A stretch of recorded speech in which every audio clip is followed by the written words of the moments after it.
Welcome to This Week in Orthodoxy, the world's only online video newscast focused on events in the life of the Orthodox Church.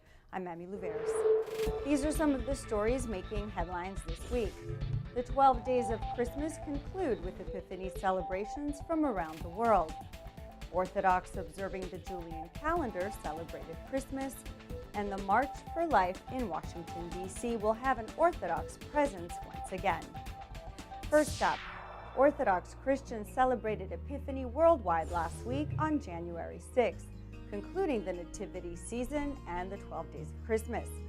Also called Theophany, this is the day Jesus was baptized in the Jordan River by John the Baptist.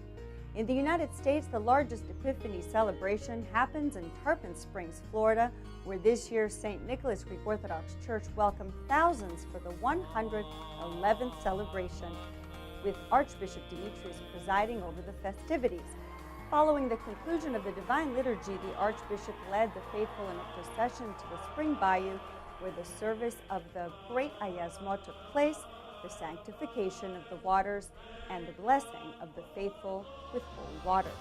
Dozens of young men anxiously awaited the Archbishop's tossing of the cross into the water so that one can emerge with it and receive abundant blessings for the year. That blessed young man was 18-year-old Joseph Cooley, a senior at Tarpon Springs High School. In Istanbul, Patriarch Bartholomew led the Epiphany celebrations at the historic Hagia Yorgi Church near the Patriarchate, followed by the procession to Golden Horn, the primary inlet of the Bosphorus, where young men dove into the extremely frigid waters to retrieve the cross there. Throughout the world, celebrations and traditions vary from country to country depending on their weather and culture. In Russia, thousands have taken a dip in the icy waters to celebrate Epiphany. Once the bodies of water have been blessed, Russians take to bathing in them for the healing powers. In Moscow, authorities set up official bathing sites for believers from open-air pools to holes in ponds and lakes. Temperatures can range from 14 degrees Fahrenheit to below zero at times. And in the town of Kalofer, Bulgaria, men break the ice as they wade in the icy waters of the Tunza River, with others who are dancing and singing during a celebration to commemorate Epiphany Day.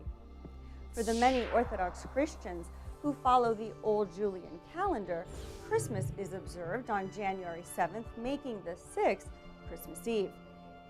Christmas on the Julian calendar actually falls on January 7th on the Gregorian calendar.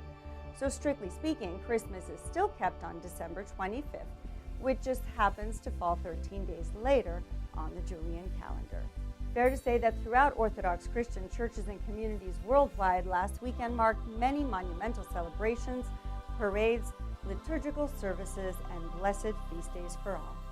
And lastly, from Washington, D.C., Orthodox Christians from across the U.S. will take part of the annual March for Life gathering in D.C. on Friday, January 27th. His Beatitude Metropolitan Tikhon will join other Orthodox Christian hierarchs, seminarians, and clergy and faithful from around the country in this annual march, which will conclude with the celebration of memorial prayers for the victims of abortion near the U.S. Capitol. The theme of this year's march is the power of one. Due to the presidential inauguration, this year's march will be held 1 week later than usual. Sanctity of Life Sunday, however, will still be observed on January 15th. General information on the march and the banquet, including details on making reservations, is available on the website for marchforlife.org as well as oca.org. And from OCN, Happy New Year. It's hard to believe another year has gone by and that only a year ago, OCN launched 2 apps that revolutionized accessibility for Orthodox Christians worldwide, Spark and the Orthodox Prayer Book apps. Now, most of you know that Spark is an Orthodox Christian news portal that allows you to access information about events going on in the Orthodox Christian world and makes it easy to share them with friends. But did you know that the Orthodox Prayer Book allows you to personalize your prayers, making it the ultimate prayer assistant supporting you in your daily faith walk? Now, given how easily we can access information on our mobile devices, imagine what it would be like to not be able to.